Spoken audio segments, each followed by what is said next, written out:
Okay guys, I'm going to go ahead and show you the ArduPilot Mega 2.5 that I have for sale. You can see clearly the 2.5 board, 3D robotics, telemetry kit. I've already got the dongle installed or plugged into my computer USB.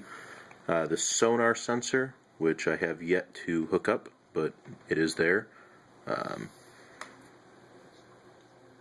The 3D robotics GPS sensor. This is the uBlox, the more accurate, better one. Also have a Spektrum.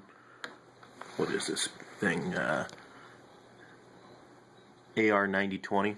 It's the X-Link. Comes with 2 satellite receivers. It's a 9-channel. That I'll include with it, unless you specify that you do not need a receiver, but I'd rather sell as a package. The BEC and a line battery, those are not coming with it. Those are just for demonstration. And then I've got my JR9503 that I'm using as the radio. So I'm just going to go ahead and show you how everything's configured and set up already. Basically, you do your final configuration and calibration for your specific helicopter, when you get it. So go ahead and open up the ArduPilot Mission Planner.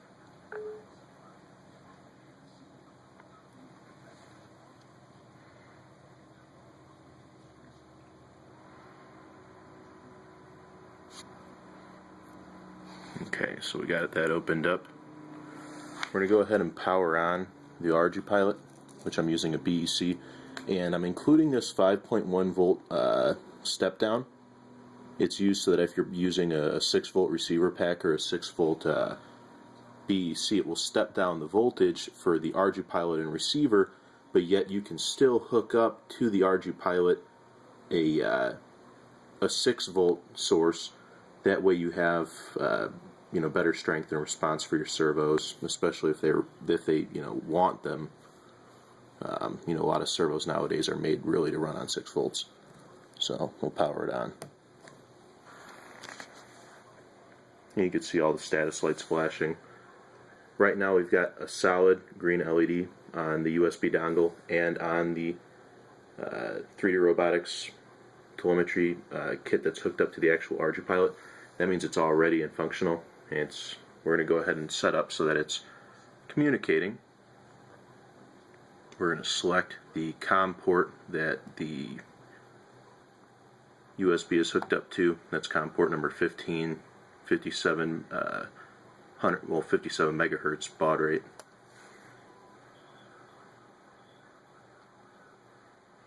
Now it's loading basically all of the parameters that are set.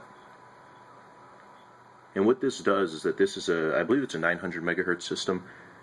It'll net you, from what I've heard, about 1 mile to 1.5 miles of telemetry range, which means that, basically you can change the autonomous, like the waypoints and the different settings on the system itself, wirelessly while it's in flight, up to 1.5 miles away. That way you can tell it, to change and suddenly fly over something else if you see something interesting on the fly without having to plug it in via USB. Oh, almost forgot to turn on the radio. There we go. Now we've got the receiver hooked up. Now, as you can see back on the ArduPilot Mega.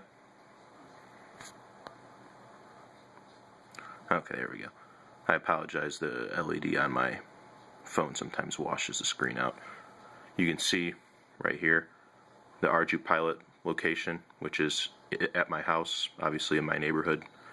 It's pretty darn accurate, and you can see it hasn't been final calibration on the accelerometer hasn't been done yet, so you can see that this sensor is not perfectly level, just because you don't want to do that until it's actually installed in the helicopter. But you can see current altitude, ground speed, distance to the next waypoint, which there's no waypoint set, so it's got a default of who knows where, and all of the sensor settings.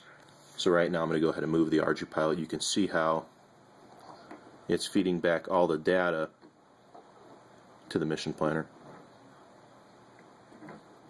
Everything moving the GPS, you can see how it reads the entire time.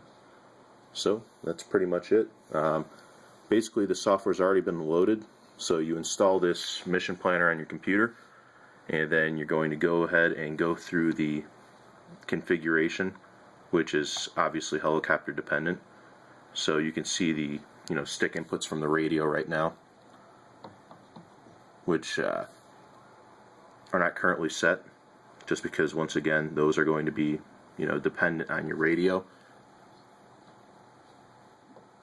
But you can see they do move with the stick inputs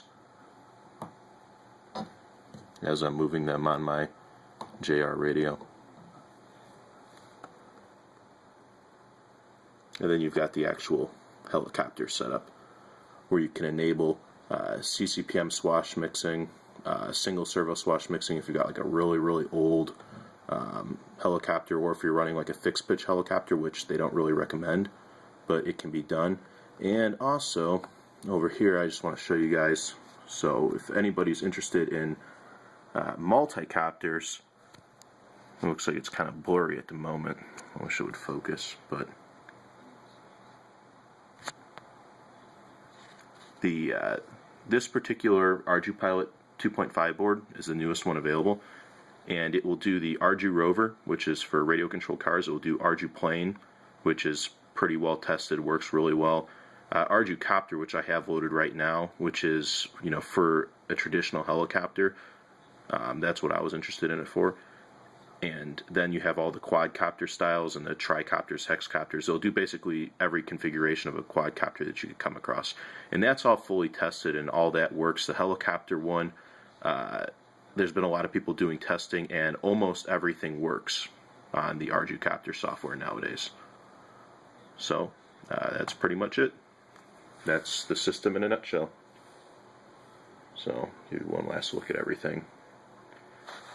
Oh, I'm also including the plastic case, which is nice for mounting it, once you kind of finalize things. It's for the ArduPilot Mega 2, which is a slightly older version, so there is some slight modification needed in order to fit things. Some of the plugins, which I've modified it slightly already, but you will need to do a little bit more, but it works pretty well. And then obviously the sonar system, or the sonar sensor, and then the two USB cables. One is the regular, it's a micro USB just like you have on a cell phone, and then it also comes with the USB extension cable, which makes it easier for programming in the field, which with the wireless you don't technically have to do unless you're updating firmware. So there you have it, guys. Alright, thank you for your interest.